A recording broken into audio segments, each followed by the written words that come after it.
Saudara, terima kasih Anda masih bersama kami dalam Berita Banten.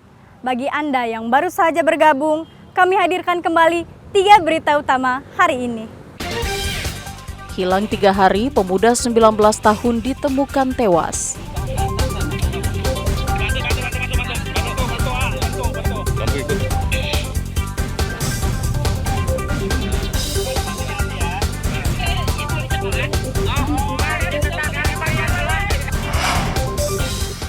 Seluruh wilayah Banten memasuki musim kemarau.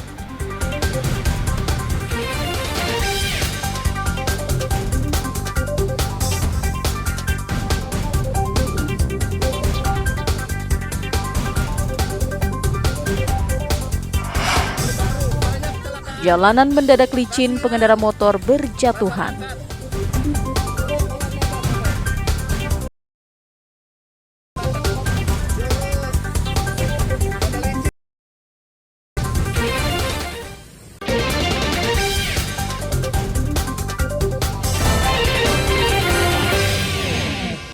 Banyak kecelakaan. Jalanan licin yang disebabkan tanah truk pengangkut tanah yang tercecer ke jalan kembali memakan korban. Kali ini terjadi di Jalan Raya Sentul Pematang, tepatnya di depan perumahan Senayan Garden, Desa Kendayakan, Kecamatan Keragilan, Kabupaten Serang. Sejumlah pengendara motor yang didominasi perempuan banyak yang terjatuh saat melintasi jalanan tersebut. Bahkan beberapa di antara mereka mengalami luka dan harus mendapatkan perawatan. Jalanan yang biasanya akan dilintasi tiba-tiba menjadi licin karena banyaknya ceceran tanah yang berasal dari truk pengangkut tanah yang melintas. Karena tidak langsung dibersihkan, tanah berubah menjadi lumpur setelah wilayah tersebut diguyur hujan. Usai kejadian tersebut, jalanan baru dibersihkan dengan menurunkan salah satu unit mobil tangki. Warga sangat menyayangkan pengelola galian tanah tidak bertanggung jawab membersihkan tanah-tanah yang berjatuhan di jalan sehingga menjadi penyebab kecelakaan. Kalau setiap malamnya hujan, itu jalan Licin. banyak lumpur licin. Jadi kan itu tempat penggalian tanah itu, jadi pada keceret tanahnya itu truk-truknya itu nggak ditutup. Oh, terusnya nggak ditutup belakangnya ya? Belakangnya ditutup, tapi atasnya Terpal. jadi kan muatan banyak, akhirnya pada keceret. Sering terjadi? Ya sering jadi kalau pagi ya. Sering terjadi ya? Tadi banyak, hampir berapa kendaraan yang jatuh? Ya? Kecelakaan ya. Rata-rata yang jatuh kendaraan apa? Ibu-ibu biasanya seringnya kan pada mau ke pasar atau aktivitas kan setiap pagi kan ramai. Seperti yang video viral aja tuh, artinya jatuh nggak lama lagi jatuh lagi karena memang jalan raya ini lumpur gitu, bingung. Terus ya kalau hujan tuh ya waduh pusing gitu, pusing licin, licin, bukan licin lagi, tanahnya tuh tebel gitu kan. Bahayalah kalau jalan lintas, jalan Sentulnya apa gitu kan. Khususnya ya saya khawatirkan ya kayak tadi gitu kan, udah keseringan banyak kecelakaan gitu kan. Itu dampak dari tanah dari mana itu? Kalau dampak tanah mah kemungkinan dari galian atau mobil-mobil truk gitu ya Pak ya.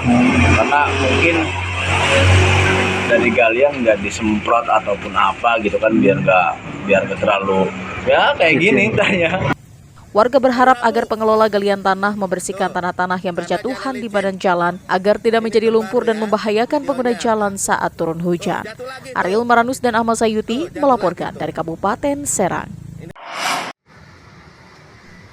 Menjelang Hari Raya Idul Adha, harga komoditas pangan merangkak naik. Seperti terpantau di pasar tradisional Anyar, Kota Tangerang. Salah satu komoditas yang harganya merangkak naik yakni jenis cabai TW dan cabai merah. Kedua jenis cabai tersebut yang semula dijual dengan harga Rp45.000 per kilogram, saat ini tembus hingga Rp60.000 per kilogram. Sementara untuk jenis komoditas pangan lainnya masih terpantau normal, meskipun ada yang naik namun tidak terlalu signifikan. Kenaikan harga cabai sendiri sudah terjadi selama 3 hari terakhir. Menurut Dirut PD Pasar Kota Tangerang, selain banyaknya permintaan karena menjelang Idul Adha, kenaikan harga cabai juga disebabkan oleh cuaca ekstrim yang terjadi belakangan ini. Beberapa komoditi ada yang turun dan ada yang naik juga, tapi dalam kondisi aman. Untuk Idul Adha hanya beberapa komoditas yang naik seperti cabai TW, cabai keriting itu naik. Bisa disebutkan Bu untuk harga kenaikan yang terjadi Bu? Kalau kenaikannya itu dari 40, 45, sekarang 60, 50, 60. Untuk kenaikan ini Bu terjadi sejak kapan Bu? Sejak 3 hari yang lalu, dan itu disebabkan, sebelumnya kan juga naik, itu disebabkan karena pengaruh cuaca. Diharapkan harga cabai dapat kembali normal lantaran kerap dikeluhkan pedagang maupun pembeli sehingga berdampak pada stabilitas perdagangan. Ariel Maranus dan Taufik Saleh melaporkan dari Kota Tangerang. Dinas Ketahanan Pangan, Pertanian dan Perikanan atau DKPPP Tangerang Selatan bersama dengan Dinas Pertanian Provinsi Banten memeriksa lapak pedagang hewan sapi dan kambing. Pemeriksaan hewan dilakukan dengan memeriksa air liur, tubuh dan kaki juga kotoran hewan. Selain itu, petugas juga memeriksa surat keterangan kesehatan dari daerah asal. Menurut Kepala UPT Pusat Kesehatan Hewan DKPPP Kota Tangerang Selatan, dari 120 lapak dan 7.500 hewan kurban yang telah diperiksa, sejauh ini masih belum ada laporan dan ditemukan positif terpapar penyakit mulut dan kuku serta virus LSD. Pemeriksaan ini rutin ya kita lakukan setiap tahun. Nah, kita sampai sejauh ini sudah sekitar 120-an lapak yang sudah kita periksa. Nah, kemarin kita sudah data dari per sore kemarin itu kita sudah sekitar 7.500-an ternak yang sudah kita periksa. Itu ada sekitar 2.000-an sapi, sisanya kambing domba dan kerbau. Meski tidak ada kasus hewan kurban di Tangerang Selatan terpapar penyakit mulut dan kuku serta virus LSD, pemeriksaan secara berkala masih terus dilakukan karena lalu lintas masuk ke hewan masih berlangsung dari berbagai daerah Jawa dan Sumatera. Ariel Maranus dan Syabudinatar melaporkan dari Tangerang Selatan.